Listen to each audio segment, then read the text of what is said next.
Let me ask you something real. When was the last time you looked in the mirror and truly saw the person staring back at you? Not just your reflection, but your potential.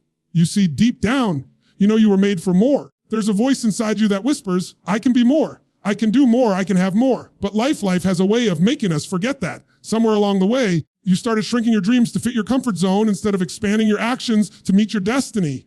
And here's the truth. 2026 is coming whether you're ready or not. It doesn't care about your excuses, your fears, or your doubts. Only give you what you're willing to demand from yourself. So the question isn't, what will this year bring? The real question is, will you become in it? Because you owe it to yourself, not to anyone else, to rise up this year. You owe it to yourself to break the patterns that have kept you stuck. You owe it to yourself to stop waiting for the right time and start creating the right time. This year is not another chapter in your story. It's the turning point. Listen, you've given so much of your energy to people, to jobs, to situations that didn't serve your growth. You fought battles no one saw. You've carried pain no one thanked you for. You've survived storms that could have broken anyone else. But you're still here, still standing, still breathing. That means one thing, your story isn't done yet. So as you hear these words today, I want you to make a decision, not just to listen, but to commit. Commit to becoming the person you were always meant to be. Commit to giving yourself the focus, the discipline, and the belief you've been giving everyone else. Because this time, it's not about proving anything to the world. It's about proving it to yourself. Owe it to yourself to make 2026 the year everything changes, not by luck, not by chance, but by choice. And by the end of this speech, I promise you, you'll feel that fire again. The one you thought you lost, that's been waiting for permission to come alive.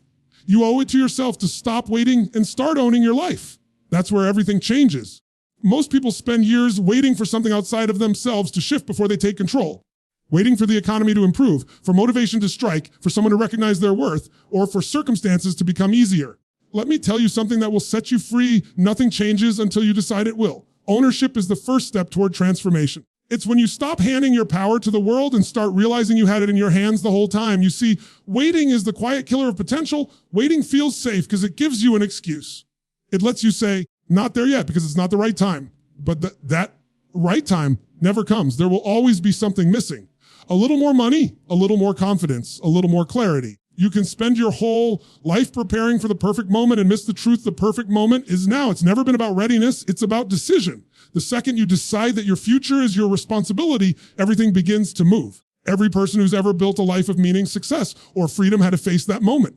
That line between who they were and who they wanted to be. And it's never a comfortable moment because ownership doesn't feel good at first. It forces you to look at your patterns, your habits, your mindset, and admit, I created this, not life, not luck, not someone else, me.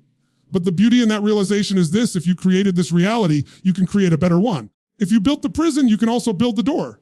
When you stop waiting, you begin to see possibilities that were always there. Your mind starts to shift from, why is this happening to me? To, what can I do with this? That question alone changes your energy, because the moment you ask it, you move from being a victim of your circumstances to being the creator of your destiny.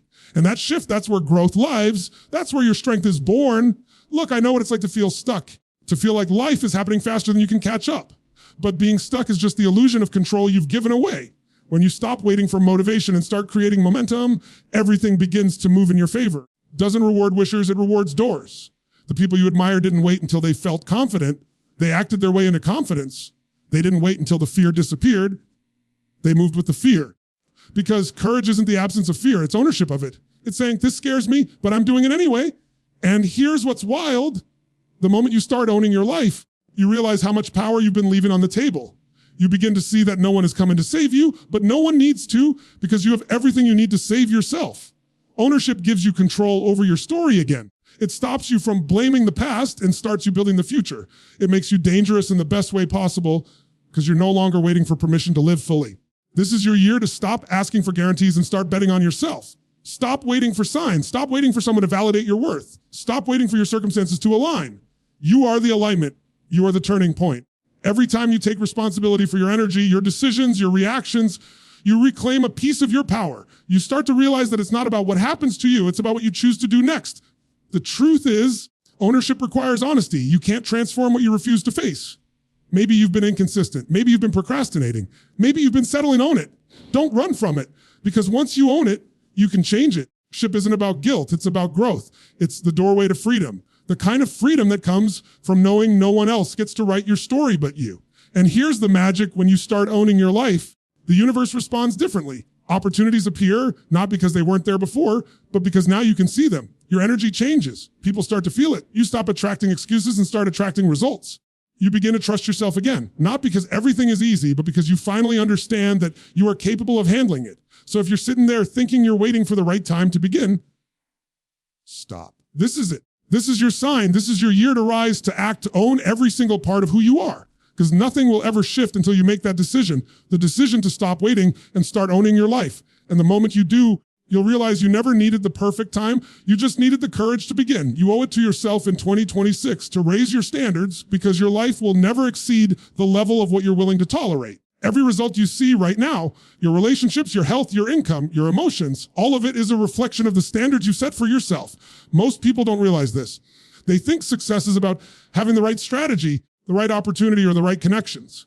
But the truth is, strategy follows standards. You can have every tool in the world, but if your standards are low, you'll sabotage every opportunity that comes your way. If you want a better life, you have to expect more from yourself than anyone else ever could. You have to stop settling for average, stop saying it's fine, when deep down you know it's not. Because every time you lower your standards, you train your mind to accept less than you deserve. And when you accept less, you start living beneath your potential. You start shrinking who you are to fit a version of life that doesn't excite you anymore. Here's what's powerful. The moment you raise your standards, everything around you begins to shift. Your thoughts change, your energy changes, your behavior changes. And suddenly, what once felt impossible starts to feel inevitable. Raising your standards isn't about arrogance, it's about alignment. It's saying, I know who I am and I refuse to live in a way that dishonors that. It's not about wanting more things, it's about becoming more. Because when you become more, everything in your life rises to match that level. Most people try to upgrade their circumstances without upgrading themselves. They want a better job but keep the same habits. They want deeper relationships but hold on to the same insecurities. They want more money but still think like someone struggling to survive. You can't expect an extraordinary life with ordinary standards. Think about it, your standards are like the thermostat of your life. No matter what happens, you'll always return to the level of what you truly believe you deserve. You might have moments of success, but if your standard for effort, discipline, or self-respect is low, you'll eventually drop back down to that level. People who create lasting change are the ones who permanently raise the thermostat, who say, this is who I am now and I'll never go back. The reason most people never do this is because raising your standards demands discomfort. It means saying no to instant gratification. It means doing the hard thing even when no one's watching. It means being willing to outgrow people's habits and environments that keep you small. And that's not easy, but it's necessary, because comfort is the enemy of greatness. Every time you choose comfort over growth, you're choosing to stay in the same place while your potential rots unused. But when you raise your standards, something incredible happens. Your world expands. You begin to attract different people, different opportunities, different conversations. You stop being interested in drama, negativity, and distractions because your energy doesn't match that anymore. You start to value your peace, your progress, your purpose. And that's when the real transformation begins. If you want 2026 to be your breakthrough year, stop asking what you need to get and start asking who you need to become. Because the version of you that achieves those dreams already has higher standards for discipline, for focus, for self-care, for the company you keep. Every breakthrough begins with a decision to never go back to the old way of living. So ask yourself honestly, what are you tolerating right now that you know you shouldn't? What areas of your life have you been calling good enough when you know it's draining your energy, your confidence, and your joy? You owe it to yourself to stop accepting things that insult your potential. Whether it's a toxic habit, a one-sided relationship, or the way you talk to yourself, it's time to raise the bar, because the standards you set are the boundaries of your future. And raising your standards doesn't mean perfection. It means refusing to settle. It means holding yourself accountable, not out of guilt, but out of love. It means deciding that you'll no longer negotiate with your excuses. Every time that voice in your head says, it's okay, I'll do it later, you respond, no, this is who I am now. I show up, I follow through. Rise. That's the language of someone who's rewriting their story. When you commit to higher standards, your confidence grows because you start keeping promises to yourself. You start trusting yourself again. And when that happens, you stop depending on external validation because you've built internal strength. You no longer wait for approval. You become the approval. You walk differently, you think differently, and people can feel that energy. So if there's one decision you make this year, let it be this: raise your standards and refuse to lower them for anyone or anything. Demand more from your life, from your habits, from your mindset. Chase success, attract it by becoming someone who naturally lives at that level. Because the moment you stop settling for less, life starts giving you more. That's when 2026 stops being just another year and becomes the year you finally became who you were meant to be. Everything starts in the mind. Every dream, every failure, every comeback, it all begins with what happens inside your head. You can change your job, your city, your relationships, even your appearance. But if you don't change your thinking, your life will eventually drift back to the same patterns. You can't build a new reality with an old mindset. You owe it to yourself to rewire your mind before you try to rebuild your life. Most people are trying to create new results with the same mental programming that created their old problems. They say they want success, but their beliefs whisper, you're not good enough. They say they want abundance, but their thoughts scream, you'll never make it. They want love, but they've trained their mind to expect pain. That's why they end up repeating the same cycles again and again, not because they're broken, but because their mind is running an outdated code. You can't win a new game using last year's playbook. Your mind is the control center of everything. It doesn't give you what you want. It gives you what you believe. If you believe you're not worthy, your brain will filter out every opportunity that proves you wrong. If you believe success is for other people, you'll find a way to sabotage anything that brings you close to it. And the truth is, your brain is doing exactly what you've trained it to do, protect you from pain. But here's the irony, that same protection is the very thing keeping you stuck. We've all been conditioned since childhood, shaped by experiences, environments, and voices that told us who we are and what we can't do. Maybe someone said you weren't smart enough, strong enough, capable enough. Maybe you failed once. Your mind decided that failure meant you should never try again. But those old voices don't define you. They're echoes of a past version of you, a version that didn't know its power yet. The moment you realize you are not your thoughts, the thinker behind them, everything begins to change. Rewiring your mind isn't about pretending everything's perfect or forcing positive thoughts. It's about awareness. It's about catching those old beliefs in the act and replacing them with something stronger. It's about deciding that you're no longer available for self-doubt, guilt, or fear. When that inner voice says, you can't, you challenge it. You ask, why not me? Every time you question a limiting belief, you weaken its grip and strengthen your confidence. That's mental training. That's the real work. See, your thoughts are like seeds. Whatever you plant consistently grows. If you plant fear, you'll harvest hesitation. If you plant excuses, you'll harvest regret. But if you plant belief, discipline, and vision, you'll harvest a life that feels unstoppable. The people who seem to have unshakable confidence aren't born that way. They've trained their minds. They've conditioned themselves to focus on possibility, not problems. They've learned that fear is just a signal, not a stop sign, a message saying you're about to grow. Every day, you have a choice to feed the voice of power or the voice of doubt. Whichever one you feed becomes your reality. That's why rituals matter. That's why what you listen to, think about daily matters more than you realize, because your environment is constantly shaping your thoughts, and your thoughts are shaping your destiny. If you want to change your life, start by changing what your mind consumes. Feed its strength truth. Gratitude, train it to focus on what's in your control instead of what's missing. The real transformation begins when you stop reacting to life and start designing it from within. You realize your thoughts are not random. They're intentional. You can choose them. You can redirect them. You can design the way you feel. Because emotions don't just happen. They're the product of meaning, focus, and language. When you master those, you master your mind. Imagine walking into every day knowing that your thoughts are aligned with your goals, that your inner dialogue is working for you, not against you. Imagine replacing every what if I fail with what if I fly. That's not fantasy. That's the result of training your mind to see differently, because when you rewire your thinking, your actions follow effortlessly. You start making decisions that reflect confidence instead of fear, purpose instead of confusion. And soon your outer world starts catching up to your inner transformation. You owe it to yourself to think greater than your current reality. You owe it to yourself to stop replaying the past and start programming the future. Your mind is your most powerful weapon, but only if you take control of it. Don't let your past beliefs dictate your future identity. You're not who you were. You decide to become over and over again. So as you step into 2026, make a choice to train your mind daily, to challenge the old stories, to build new beliefs, and to speak the language of possibility. Because the moment you rewire your mind, entire world starts to shift.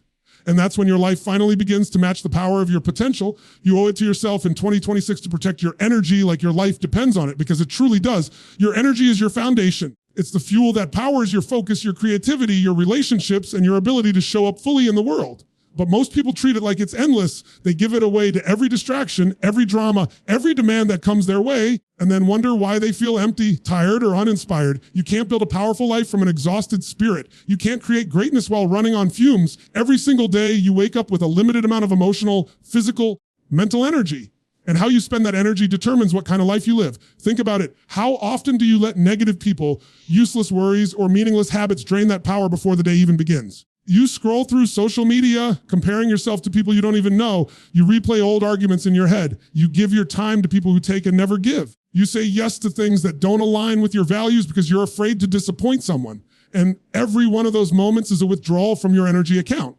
But the truth is, no one's coming to refill that account for you. It's your job to protect it, nurture it, and invest it in what truly matters. Protecting your energy doesn't mean shutting the world out. It means being intentional about what you let in. It means understanding that you don't have to attend every argument you're invited to. You don't have to explain your piece to people who thrive on chaos. You don't have to justify your boundaries to anyone, because boundaries aren't walls. They're doors that only open for what nourishes your soul. Some people won't understand this shift. They'll say you've changed. They'll say you're distant. What you've really done is stop participating in your own depletion. You've decided that your growth, your peace, and your purpose are no longer negotiable.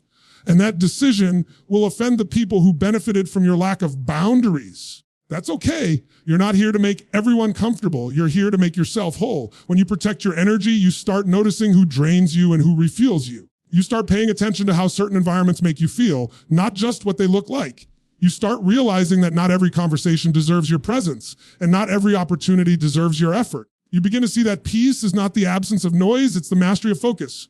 Protecting your energy is about choosing peace over pressure, clarity over chaos, and growth over guilt. And it's not just about people, it's also about habits. Thoughts you repeat, the routines you follow, the information you consume. All of it either feeds your fire or kills it. If you wake up and immediately fill your mind with stress, comparison, or negativity, you're poisoning your potential before the day even starts. Your morning energy is sacred. It sets the tone for everything that follows. So use it wisely. Read something empowering. Move your body. Breathe. Set an intention. Do something that centers you before the world pulls you in 100 directions. Because the world will always demand more from you than you have to give unless you learn to protect your own capacity. And here's something most people never realize. You protect your energy, you amplify your impact, you become more present, you make clearer decisions. You stop chasing validation because you're already grounded in your worth. You start attracting people and opportunities that match your vibration instead of ones that drain it. You operate from power, not pressure, from clarity, not chaos. That's the space where true strength lives. Protecting your energy also requires courage. It means walking away from what no longer serves you, even if it once did. It means letting go of relationships that drain you, habits that numb you, and environments that stunt your growth. It means understanding that saying no is not selfish, it's self-respect. And sometimes the most loving thing you can do for yourself is to step back and breathe, because you can't pour from an empty cup. You can't lift others while you're sinking. If you want 2026 to be your year of breakthrough, make this your daily mission. Protect your peace like it's sacred, because it is. Guard your focus like it's treasure, because it is. Invest your energy only in things that align with your purpose, because that's what builds a life worth living. The truth is, every time you protect your energy, you send a message to the universe that you value yourself. You declare that your time, peace, your joy, they matter. So stop apologizing for choosing yourself. Stop explaining your boundaries. Stop feeling guilty for wanting quiet in a world addicted to noise. You owe it to yourself to create a life that feels calm on the inside, not just impressive on the outside. Because the moment you begin to protect your energy, you stop surviving and start truly living.